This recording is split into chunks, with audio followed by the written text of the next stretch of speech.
Assalamualaikum dan salam sejahtera. Bersama kami Rentasan di TV edisi Khamis 4 Mei 2023. Jangan lupa untuk follow Facebook Malaysia Deadline dan YouTube Deadline TV.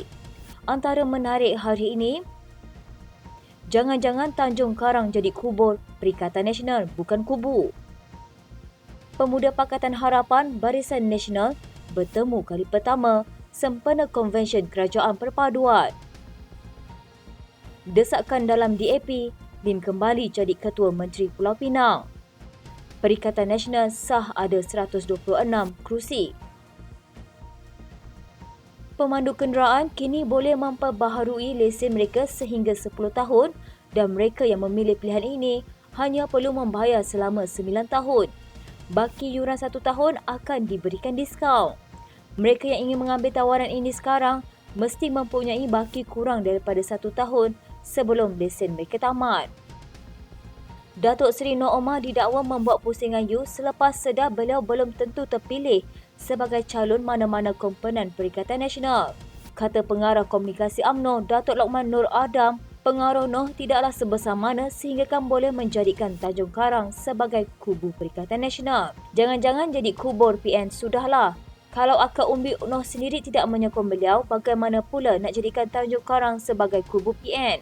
Menurut beliau, Proksi Noh kalah untuk peringkat bahagian dan pemuda di Tanjung Karang dan hanya menang untuk wanita dan puteri sahaja dalam pemilihan UMNO tahun ini.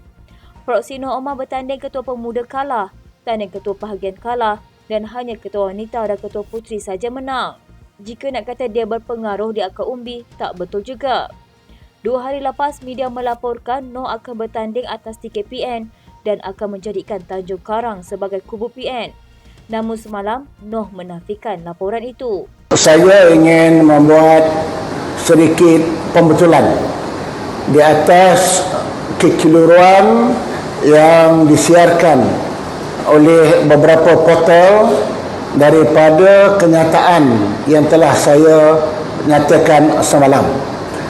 Dalam ada portal telah menyiarkan bahawa saya akan menjadi calon Perikatan Nasional dalam PRN yang akan datang ini. Saya ingin jelaskan bahawa untuk menjadi calon mana-mana parti, hanya pimpinan parti yang akan menentukan siapakah yang layak menjadi calon. Oleh kerana sehingga hari ini saya belum lagi menjadi ahli mana-mana parti, maka adalah tidak betul kalau mengatakan saya akan menjadi calon dalam PRN yang akan datang ini. Mahkamah Seksyen di Kuala Lumpur telah menjatuhkan hukuman penjara 12 tahun terhadap Siti Bainon dalam kes penderaan ke atas gadis berusia 13 tahun itu.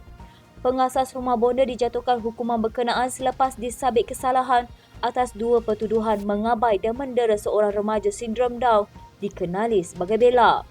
Hakim perbicaraan Izralizam Sanusi memerintahkan hukuman itu berjalan mulai hari ini. Dia menjatuhkan hukuman penjara 10 tahun bagi pertuduhan pertama dan penjara 12 tahun bagi pertuduhan kedua. Hakim memerintahkan Siti Bainon melakukan khidmat masyarakat selama 200 jam selepas selesai hukuman penjara. Izralizam turut memerintahkan tertuduh menandatangani bon berkelakuan baik selama 5 tahun. Bagaimanapun, hakim membenarkan prosiding diberhentikan sementara untuk pihak-pihak mengemukakan sama ada membenarkan penangguhan pelaksanaan hukuman sementara menunggu rayuan ke Mahkamah Tinggi. Semasa membicarakan penghakimannya sebelum ini apabila mendapati tertuduh bersalah, Izralizam memutuskan bahawa keterangan Siti Bainon dan saksi pembelaan lain hanyalah kabar angin.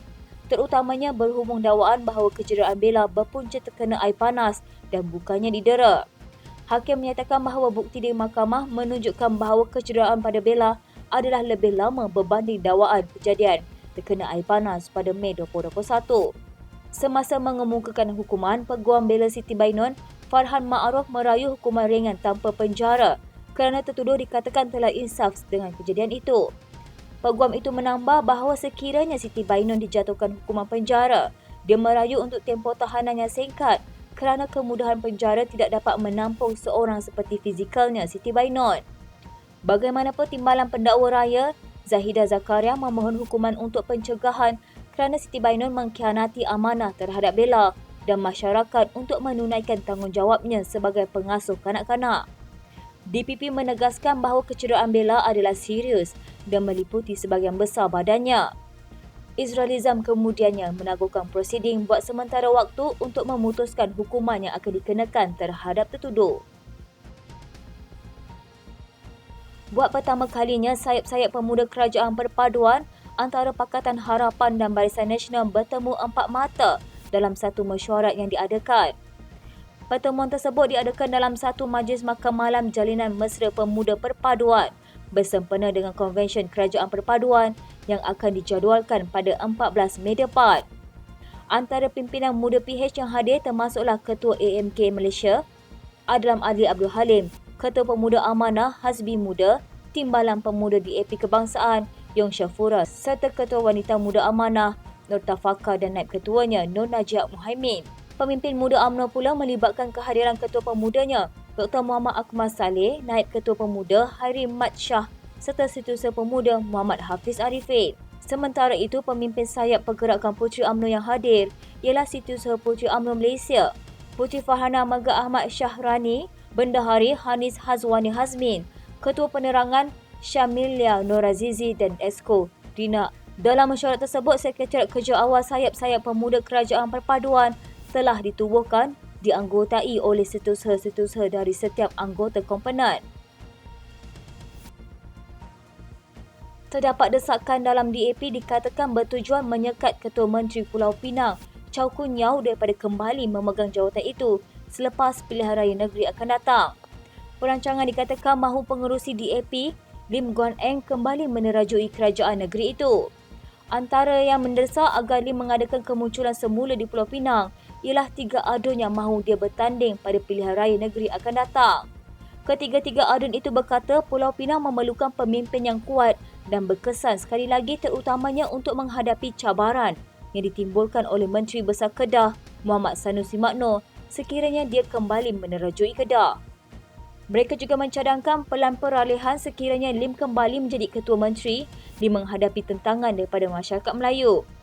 Dalam keadaan sedemikian, ketiga-tiga mereka berkata seorang Ketua Menteri sementara boleh dilantik untuk berkhidmat selama 1 atau 2 tahun bagi membolehkan orang Melayu bertenang sebelum digantikan oleh Lim. Secara berasingan, seorang lagi pemimpin DAP turut berkata sesetengah ahli DAP lebih mengutamakan kepimpinan yang lebih kuat di Pulau Pinang. Walaupun ada desakan dalaman, Undang-Undang Pulau Pinang mungkin menghalang Lim daripada memegang jawatan Ketua Menteri untuk penggal ketiga. Pada 2018, Pentadbir Rancau meluluskan pindaan kepada Perlembagaan Pulau Pinang yang berbunyi anggota Dewan Undangan boleh dilantik sebagai Ketua Menteri jika mereka tidak pernah memegang jawatan itu selama 2 penggal. Ini dengan berkesan menyekat laluan Lim untuk memegang semula jawatan Ketua Menteri. Ahli Majlis Pimpinan Tertinggi Bersatu Dr. Muhammad Faiz Naaman memberi bayangan gerakan bagi menumbangkan kerajaan perpaduan bukan satu spekulasi. Malah ia diketahui pimpinan tertinggi dalam kerajaan. Beliau turut menyifatkan angka 126 yang dimuat naik dalam satu hantarannya di Facebook sebagai signifikan sehingga mencetuskan kemarahan penyokong kerajaan perpaduan. Katanya, saya kira angka ini signifikan sehingga ramai cyber troopers pro kerajaan meroyan di laman Facebook saya. Saya fikir pihak sebelah sana kerajaan perpaduan pun tahu kebenarannya. Kemarin Dr. Muhammad Faiz memuat naik catatan di Facebooknya dengan menulis 126 dah jika benar, Alhamdulillah. Hantaran itu menimbulkan persoalan dengan ada yang mengaitkan angka itu sebagai jumlah ahli parlimen yang memberi sokongan kepada parti pembangkang. Beliau bagaimanapun terus mengunci mulut sama ada angka berkenaan berujuk kepada jumlah ahli parlimen atau sebaliknya. Tidak perlu risau dengan bilangan angka. Kami bukan seperti Perdana Menteri Datuk Seri Anwar Ibrahim dulu yang sanggup buat sidang media berkali-kali hanya untuk sebut I have the numbers. Adakah salah saya sebut 126? Isnin lalu Anwar tidak menolak wujud konspirasi untuk menjatuhkan kerajaan perpaduan. Namun beliau menegaskan ia sebagai tidak berasas. Dalam perkembangan sama semalam, Timbalan Pengerusi Barisan Nasional Datuk Seri Muhammad Hassan menafikan dakwaan sesetengah pihak bahawa ada ahli parlimen daripada parti itu terbabit dalam usaha menjatuhkan kerajaan. Jelasnya BN tidak akan memporak-perandakan kerajaan, sebaliknya akan terus berpegang kepada janji untuk membentuk kerajaan yang stabil.